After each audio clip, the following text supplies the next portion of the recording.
This is Out of Bounds. If it's happening in the world of golf, we're talking about it. Coverage, debate, discussion, pro golf and local golf. Let's do it.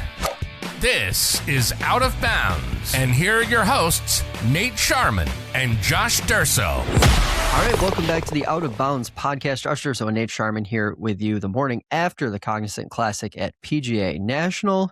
Nico Echavarria got his third career win after a stunning Shane Lowry meltdown. That wasn't the only notable win this weekend, though. Alistair Docherty and Casey Jarvis got big wins as well. But Nate, let's start with that chaos coming down the stretch at PGA National. Have you recovered? Yeah, I mean, it's just shocking from Shane Lowry. I mean, I woke up thinking about it this morning. I mean, he had a 3-shot lead with 3 holes to play on the PGA Tour, button that up and call it a week, right? Especially on a track where Shane Lowry's played a million times. He lives in the area, lives in the Palm Beach area, and PGA National throws it all away.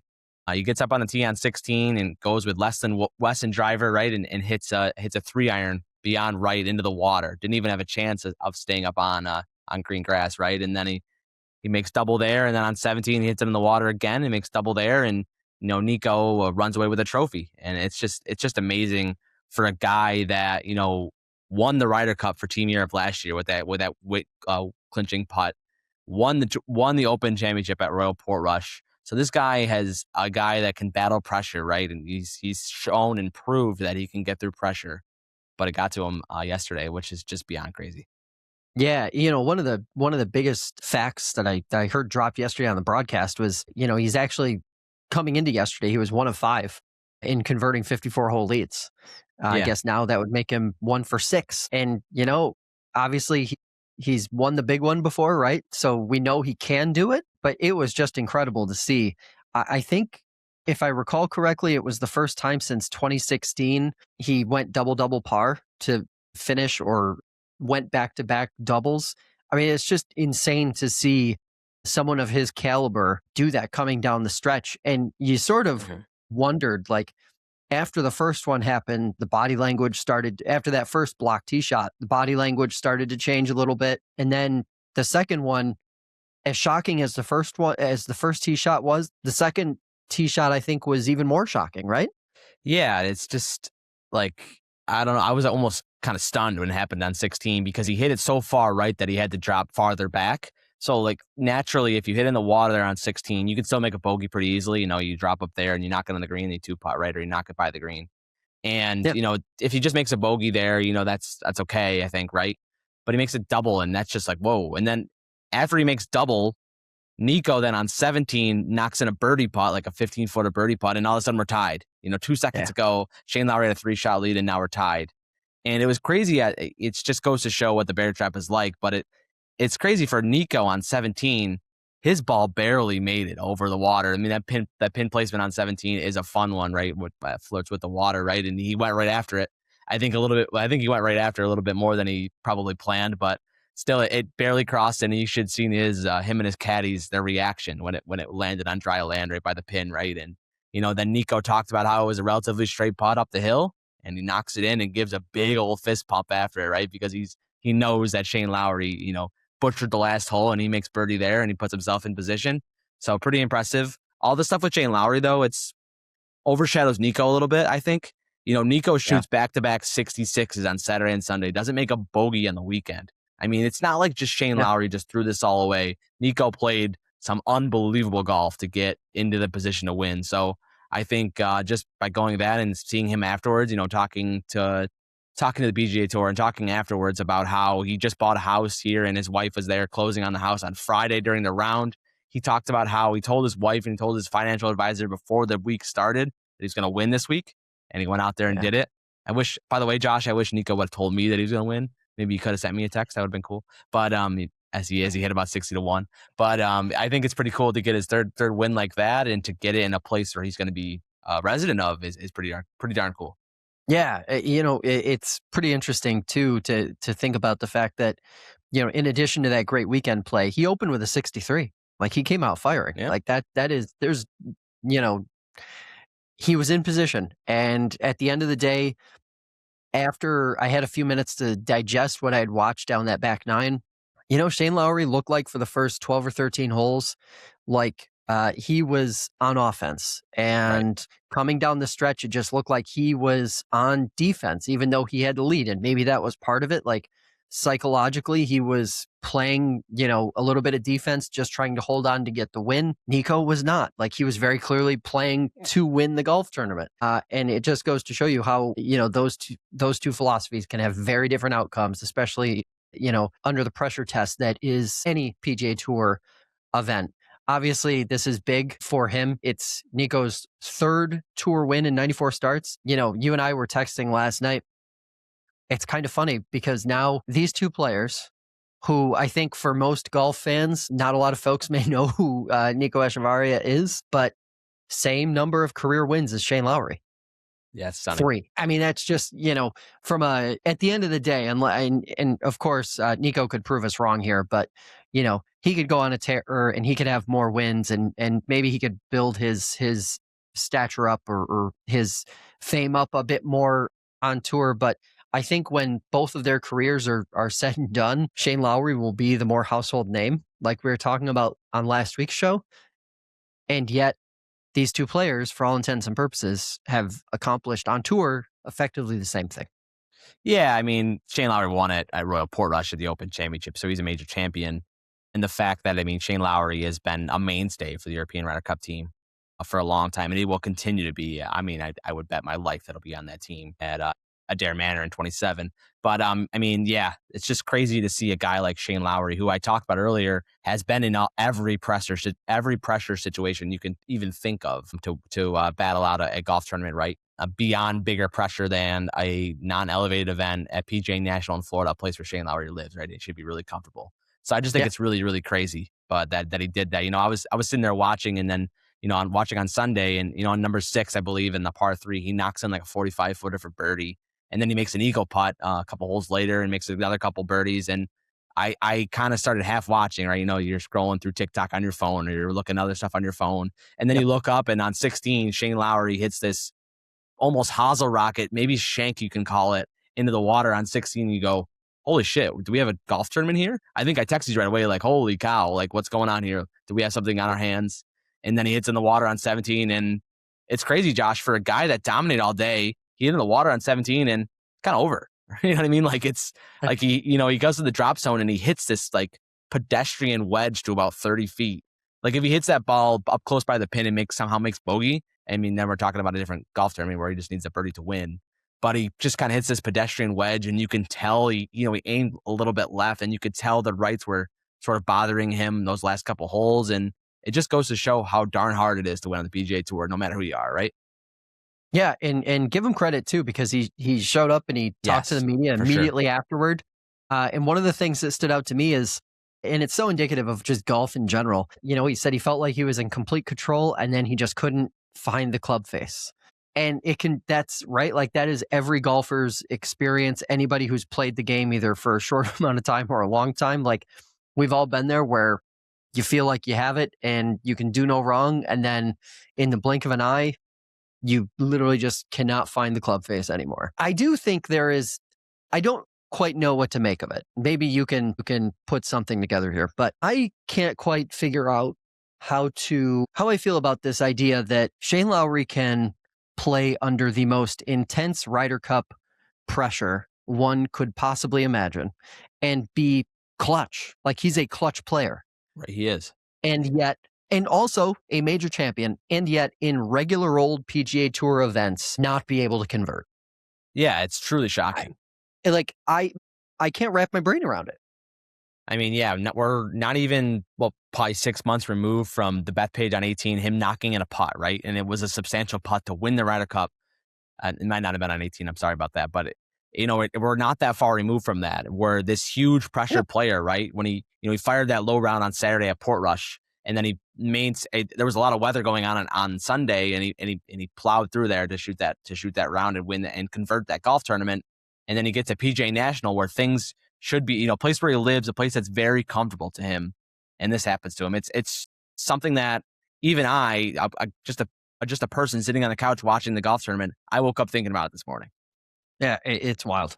And I really thought Shane Lowry was really sorry to interrupt you, but one more thing about that interview after. First of all, I mean, Shane Lowry doesn't have to do that interview 20 minutes after the round. He could get in his car and drive away, right? And no one says anything about it. I think people are like, okay, I get that. I mean, the only reason Rory flew out of the U.S. Open after, a couple of years ago against Bryson, and he squeals the tires, and reporters were upset about that. But that goes away pretty quickly. No one really cares about that. Maybe it's a story for 24 hours, but it's not a story for very long. I mean, if Shane Lowry gets in his car and says, no, I'm not talking to the media today, then no one cares. And also I thought it was interesting. People were like, how do you come back from this? And the first thing Shane says, well, I got a tee time at the API in Orlando on Thursday, so I got to get over this pretty quickly. And I think a lot of the players play. There's a big tournament at Seminole today. I think a lot of the players play there. So we might hear more again from Shane Lowry. Also, one more thing, his TGL team played last night. It would have been really interesting if Shane Lowry was in the field. He wasn't even scheduled to be in. He wasn't even going to play at all. But Max Homa and Tom Kim, they played. Yeah. Interesting stuff all the way around. It would be really interesting as well, and it wouldn't surprise me at all if Shane came out firing this week and shuts everybody up and wins. Like I could see it happening. Because he might be the most likable PGA Tour player. He might be the most guy you want to root for, right? He's a guy that's just he wants to win in front of his family. He's a family man. He's a guy you'd want to have a pint with at a pub in Europe, right? So it's just really, really saddening because he's a guy that everyone loves, and there's not a bad bone in his body. Yeah, and for all of the talk that we just all the discussion we just had about how he hasn't historically been able to convert these tour events, these tour leads into wins, he's not a guy that you associate with choking. Like, not at all. It was all just really, really surprising. But, we'll see how he fares this weekend and if he really can put it behind him pretty quickly. I guess, if anything, at least it wasn't a signature event or a major. I think that would have been a lot worse, right? Yeah, and in a way, this is almost... In a way, though, it's almost like a non-elevated tour event. It's almost worse because it's not Scotty Scheffler or Rory McIlroy you're playing with. You're playing in a group with Austin Smotherman, and it's comfortable because it's a place where you live, right? So I think it's almost like if you're looking over. I mean, Rory McIlroy is a bad example for him because he's very comfortable, very good friends with Rory. But if he's playing in a group with Scotty Scheffler, I think it might be a little bit more daunting, right? Because you have the best player in eons staring you down. So I don't know if what's worse, but. It's interesting. It's definitely debatable. Brooks showed some signs of life this weekend. He sure Brooks did. Koepka shoots 65 on Sunday, finishes T9. Best result since returning to the PGA Tour just now a few weeks ago. It hasn't been that long. Are we enticed by what we saw? Definitely. I think he talked about how, he's ready to get home. He's ready to get back to Florida and putt, not on POA anymore, and get putting on Bermuda a little bit more. And how the ball striking's been there, just by watching him, you can tell that some of the ball striking's been there. And he's going to get back to Brooks Golf where he plays on the defense a little bit, right, and play some of these harder golf courses. So let's see him in a week play at the Players, right, and see what happens there. A place that he's familiar, that he's won before, and let's see if he can capitalize off this positive momentum that he has going. Yeah, it's interesting because if you watched him the first couple events he played, he was clearly in the ballpark. His form didn't look as poor as it did toward the end of his live stint. But, you wonder as he gets into these events where he's more comfortable. I honestly think for Brooks, he's going to be more comfortable, one, at the Players, and two, at majors. So I think what we're seeing is good because I think these are actually the more uncomfortable environments for him. He talked about how the first event that he played was really kind of a stressful event because it was something that he felt nerves that he hadn't felt in a long time. And, I think this is probably a good sign. Now, would you put him in, if he continues to show signs of life here heading into, say, the Masters, would you put him as a contender or in your contender pile?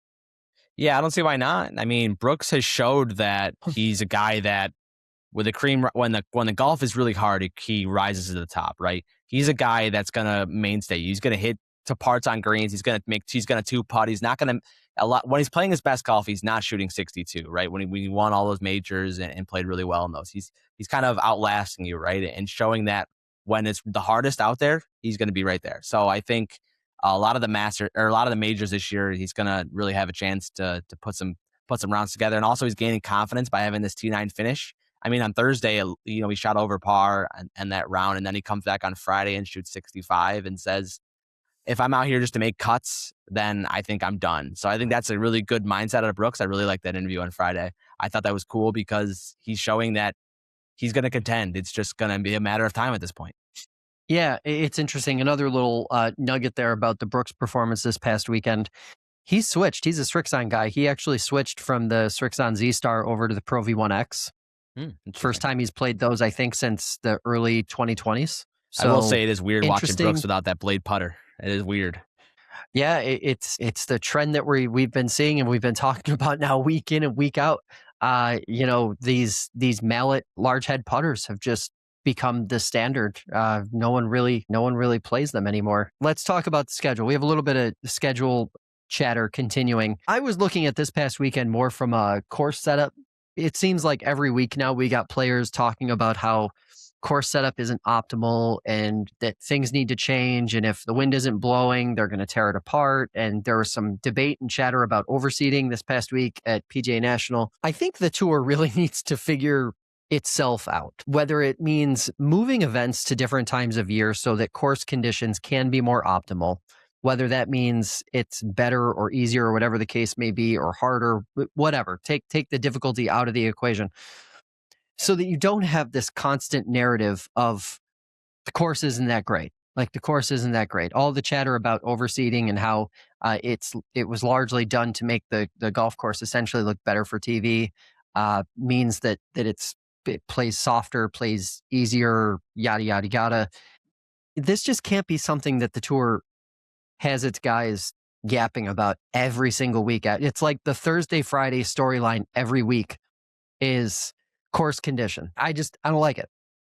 Well, we know some of these guys they're gonna yap about the course, whether you do what other move, right? They like to talk about course conditions, right? That's going to be a high topic of discussion. But PGA National is a golf course that's a lot of fun to watch. Especially with the bear trap coming down the final round.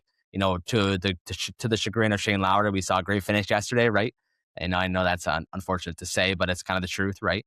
So I think this could benefit by a new schedule being kind of talked about and rumored, right? It sounds like, I don't know about next year, but the year after we're going to start, at Phoenix, right? And I think that makes a lot of sense. Cut out some of those California tour events, and then hopefully the rest of the schedule will kind of figure itself out from there, right? And I think that'll be interesting. But the main thing I saw on X.com all during the tournament week is how much people like this tournament. Even though none of the top 30 in the world were playing, right? It's still a tournament that people watch, and it's still a tournament that people enjoy. And the last thing about it too is it's owned by the PGA Tour, so this tournament is not going anywhere. And the fact that this tournament isn't in a high profile spot is them kind of taking an L. So I think you'll see this tournament in a higher profile spot on the schedule in the coming years. Yeah, you know what? In listening to people talk about this past week, it feels a lot like the way folks talk about the Heritage at Hilton Head. Obviously, that one played at Harbor Town. Again, that's another one where we hear talk all the time, every year, about how it's just not in the best position on the schedule. It doesn't make a lot of sense to have major or a signature event coming right out of a major. It's one of those things where I think the tour really is going to have to lean into the concept that we heard floated a few weeks ago, which is take advantage of the summer. It seems like we have so many big events that happen between, early March or late February and, the beginning of June. And then the calendar kind of goes dry in late June and July and early August up until the playoff starts. And, I just don't think that's the most advantageous way to have the PGA Tour schedule roll out. So I think a lot, they probably should be looking at potential moves for every single event. Does that mean you want to go to South Florida in August? Probably not. Can't do that. You probably don't want to be, 95 degrees and 100% humidity with a dew point of 78. Probably not the best conditions to be playing a tour event in, but obviously there's something to do here. I will say one of the more interesting storylines or through lines with all the different commentary that we heard about PGA National, there seems to be a real desire from not only fans, but players to have more courses on the schedule that are real tests, that lower scoring, not necessarily birdie fests, where the players are challenged a little bit more. And as obviously we've talked about a bunch, that's so dependent on weather, because if the guys hit the ball as far as they do, and there's even a little bit of moisture, they're going to be able to tear it up, right? So I think the tour probably should lean into the fact that the players and fans want to see more difficulty in golf. Yeah, definitely. And going back to the point about the field, this field will get stronger if they start in Phoenix, right? Because they won't have played 3 weeks in a row in elevated events in California, right? So they kind of have a different schedule. So if this happens, where they'll still play in Florida in March, that won't change. The fact of where the players is and where everything is, how they go to Texas and then they go to Georgia, right, for the Masters and Masters coming up too. So that I think that's kind of ingrained in terms of travel and in terms of everything else, where that part of the schedule is not going to change. I think the interesting part is going to be figuring out when or if they. I mean, I think they need to go to California, right? When they're going to do that, and so that'll kind of have to figure itself out, right? Yeah, I think maybe we just won't see a California swing, right? Like that kind of feels like the direction it's going to end up going. Like both of those events, I think both the big California events, the Genesis and the PGA, are going to move later in the year, maybe even be events leading into the playoffs. And it'll just be, the season starting in Arizona and then moving into the Florida swing a couple weeks later. I think that's okay. Honestly, I think that would be a perfectly fine outcome. Yeah, you got to figure out when you're going to go play Torrey and Pebble, right? I think that's very important, and even Riv for the Genesis, right, is another tournament that these players like. And I think just like what we said in previous podcasts and what you said today, just playing them at a different time of year, playing Riv, they'll act like totally different golf courses, right? Just being at different times of the year. Yeah, so let's talk about another one of these big wins. Casey Jarvis gets the win at the South African Open. It's his second straight win on the DP World Tour. Nate, you think this is a name we're going to see more of here coming up in the next couple years? Yeah, certainly. You'll see him on the PGA Tour next year, right? I mean, the top 10 in the DP World standings get PGA Tour cards. We've talked a ton about the DP World Tour because of Patrick Reed, right? How he's lit the world on fire playing on the DP World Tour. So he'll be back on the PGA Tour next year, and so will Casey Jarvis, right?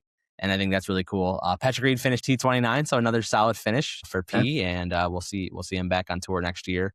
He's a guy that he's a lot of fun to watch. We'll see him at the Masters as a past champion, so that'll be a lot of fun. He's a guy the PGA Tour needs, in my mind. A guy that people can kind of not like together and kind of get around and hate together, right? And he's kind of plays that villain arc, and he likes to play that villain, and he's good at it. That's for sure. Yeah, it is interesting. It's nice to see some different storylines coming out of the DP World Tour that are getting a little more traction online. Obviously, with Casey Jarvis's win this past weekend, means he's going to be in the Masters, which that'll be cool to see. And who knows? Maybe he'll be a kind of dark horse pick heading into it. But another one of the wins this past weekend, Alistair Docherty, he won in Argentina. He is the subject of my bag check because he did so playing new level golf irons. Now, a lot of people listening right now or watching are probably thinking to themselves, what the hell are new level golf? What is new level golf? Well, so it's basically one of those direct to consumer, born in the internet age manufacturers. He's playing the 480 MCs, excuse me, which are kind of like a muscle cut kind of iron. They're a discontinued model. So if you go to their website now, you're going to see those, but they have limited stock of them. He is one of their sponsored athletes. So he plays them and has played them for at least a year from what I've been able to dig up online. It's interesting because it shows the direction at which equipment has been going for amateur players now for the last several years. There's tons of these direct-to-consumer manufacturers out there advertising on social media and getting people to buy their stuff. I think this, though, is maybe this might be either the most significant win for one of these manufacturers, if not outright the most interesting. Again, it's just one of those really interesting stories in golf when it comes to equipment. We're seeing a lot of stuff like this. It was interesting looking as I was digging through trying to find his most recent what's in the bag. He's playing TaylorMade driver, fairway wood, etc. I believe can't recall what putter he's playing, but Titleist wedges as well. So he's not playing exclusively a direct to consumer bag, if you will, but Very interesting nonetheless. Some of the interesting feedback that I'm reading though online, talking about, people kind of like now interested in trying these clubs. And the challenge with any of the direct to consumer models is just that. Like, it's hard to try them. A lot of them have demo programs where you can sort of demo like a single club, but unlike being able to go to your local pro shop or your local fitter or even any of the chains and try some of these direct to consumer products just never happens. So little interesting nugget there. But that's the direction golf has gone. And with social media influencers now having more sway than ever in being able to sell products, especially when it comes to golf clubs, I think this was just kind of a matter of time. I'm more curious now to see when will this happen on the PGA Tour. And I think the answer is probably sooner than later. Yeah, that's a really cool story. When you were telling me about it, I loosely follow equipment brands by these guys, and I know a lot of the main stories, but haven't heard about this exact company. I've heard about some different direct to consumer brands, right, staffing some of these guys and staffing a lot of different golf. But it's really cool to hear about Alistair Docherty and just how incredible his story's been too, right? He's a guy that's faced a lot of heartbreak. At Q School he missed out by a shot, and I believe at another tour or another golf tournament missed out by a shot too. It's been very well documented by Riggs at Barstool Sports and Foreplay as a whole, right? I believe he's a Barstool athlete, so they do a really good job kind of following Alistair. So it's great to see him finally get in the winner's circle at the Korn Ferry Tour event, and this will only qualify him for more stuff. So he's another name you could see on the PGA Tour next year if he qualifies. Yeah, certainly. Another quick equipment note here before we talk a little bit of API. Jarvis, he won with a spider. So there's another win for spiders. Echevarria, he won with an Odyssey Tri-Hot 5K7. That's another space shuttle-esque putter, Nate. So no love for blades. I guess this is just the world we're living in now. I said it last week, but blades are dead. I think I'm ready to do it. I'm ready to call them dead. Are you ready to put a space shuttle in the bag? I was after JJ Spawn won last year. I was like, I'm interested by lab putters. Maybe I'll try one out. And then I saw they're $400, and I was like, oh, maybe not. Yeah, there's that too. Obviously, we're going to have another show coming up in a couple days, previewing the API, the Puerto Rico Open, even Live Golf, Hong Kong. But anything, I know it's Monday, it's early. Anything API wise that you're watching to see storyline develop over the next 48 hours before we come back? It's so funny how we just roll on the PGA Tour, right? I mean, Shane Lowry, I talked about it already, but we talked about how he has a tee time at the API. So, you can feel sorry for yourself for not that long, and you move on to another tournament and an elevated event and a big elevated event, right? With Arnie being the host, right? So it's incredible. A 72 player field. We have a little cut this week, of course, with all these player tournament events. But yeah, like Josh said, we'll be on later to talk picks and preview about the API later in the week. Yep. Hey, that is going to do it for this episode of the pod. We'll be back on Wednesday. And if you want to see more, follow us over on TikTok.